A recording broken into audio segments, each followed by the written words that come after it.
अगर मैं आपको कहूँ आप हर माह 10,000 अपनी आमदन से बचाने के लिए राजी हैं, तो मैं आपको करोड़पति बना सकता हूँ। रुकें ज़रा, इस शेख एजाज बहश्ती ये डबल शाह की कोई पोर्न स्कीम नहीं, बल्कि यह है हकीकी कारोबार। तो शुरू करते हैं आज की वीडियो। सोचिए ज़रा, अगर आज मैं आपको ऑफर करूँ कि मैं आपको नेस्ले, कोक या किसी भी मल्टीनेशनल कंपनी की एजेंसी दिला सकता हूँ, या सुजुकी, होंडा या किसी भी कार की डीलरशिप दिला सकता हूँ, तो आप में से कई लोगों का जवाब हाँ में होगा।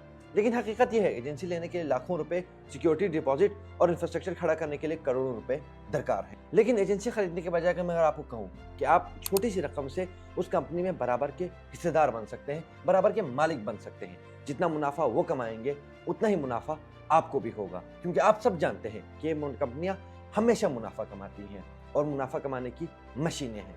तो इस वीडियो में जानते हैं कि वो कौन सा अमल है जिसके जरिए आप उनके साथ बराबर के हिस्सेदार बन सकते हैं। जी हाँ, मैं बात कर रहा हूँ पाकिस्तान स्टॉक एक्सचेंज की। पाकिस्तान स्टॉक एक्सचेंज पे तमाम कंपनियां लिस्टेड हैं। आप उनके साथ बराबर के हिस्सेदार बन सकते हैं, आप उनके बराबर का मुनाफा कमा सकते हैं, क्योंकि तमाम चीजें एसीसीपी रेगुलेट करता है।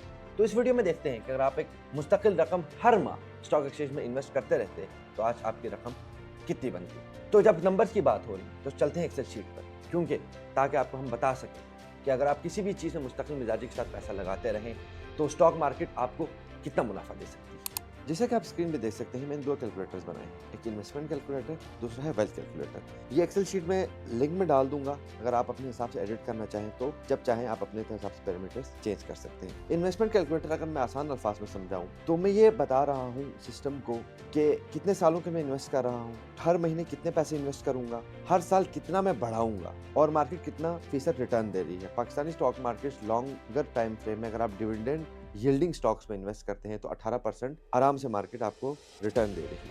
आपने टोटल पैसे कितने इन्वेस्ट किए होंगे उस टाइम फ्रेम के दौरान और आपकी टोटल रकम कितनी बनी। फॉर एग्जांपल हम कहते हैं कि एक लड़का 25 साल का है, वो 25 सालों के लिए इन्वेस्ट करता है, तो 25 सालों में टोटल महीने आपके हो गए 300, हर माह वो 12,000 की रकम इन्वेस्ट करता है और हर साल 10% से बढ़ाता है। तो 25 सालों में उसने टोटल रकम जो इन्वेस्ट की होगी वो बनती है 1,41,61,977।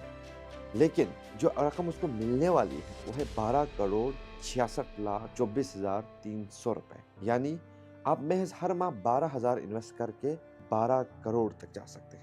इसी तरह दूसरे कैलकुलेटर की तरफ आते हैं, ये है वेल्थ कैलकुलेटर। वो पूछता है कि हाउ ओल्ड आर यू, आप कितने साल के हैं, आपकी महीने की सैलरी कितनी है, कितना आप इन्वेस्ट कर सकते हैं, आप कितने सालों तक काम करेंगे, ठीक है, और ये बाकी तमाम पैरामीटर्स अपने हिसाब से कैलकुलेट कर लेगा। हम कहते हैं एक लड़का अभी अभी नाजुक ग्रेजुएट, उसका है 24 साल का, उसके महीने की तनख्वाह है 60,000 रुपए, हर माह वो 10% अगर हम मान के चलते हैं वो 10% इन्वेस्ट करेगा तो ये 6,000 रुपए बनते हैं। अगर आप 10% से ज्यादा कर सकते हैं, मैं यही सजेस्ट करूंगा कि इनिशियल ईयर्स में आपको ज्यादा इन्वेस्ट करना चाहिए, लेकिन हम मान के चलते हैं वो 6,000 रुपए में, और हम कहते हैं कि वो रिटायर कब होगा, हम मान के चलते हैं कि वो 55 साल की उम्र में रिटायर होना। तो ये जो टोटल इन्वेस्टमेंट ईयर्स आपके हो गए 31 साल हो गए, टोटल महीने हो गए 372। हर महीने आपने 6,000 रुपए इन्वेस्ट किए, 10% आप हर साल बढ़ाएंगे, 18% मार्केट का रिटर्न। तो जब वो 55 साल का होगा, रिटायरमेंट ये करीब होगा, तो उसने टोटल इन्वेस्ट जो रकम की होगी वो है 1,30,99,927 रुपए, लेकिन उसकी रकम बढ़ के और बन चुकी होगी 19,52,90,406, यानी 6,000 से जो सिलसिला शुरू हुआ था वो 19 करोड़ रुपए तक। ये है पावर ऑफ कंपाउंडिंग, ये है स्टॉक मार्केट का रिटर्न। अब कोई भी कारोबार 6,000 रुपए से शुरू नहीं कर सकते, लेकिन आप स्टॉक मार्केट में 6,000 रुपए से शुरू भी कर सकते हैं और आप 6,000 से शुरू होने वाले सिलसिले को 19 करोड़ रुपए तक पे ले जाए। तो फिर आइए जुड़े हमारे साथ, स्टॉक मार्केट में इन्वेस्ट करना शुरू करें, ताकि आपको रिटायरमेंट के बाद सरकारी पेंशन या बच्चों की माली तौर पर कम से कम जरूरत ना हो।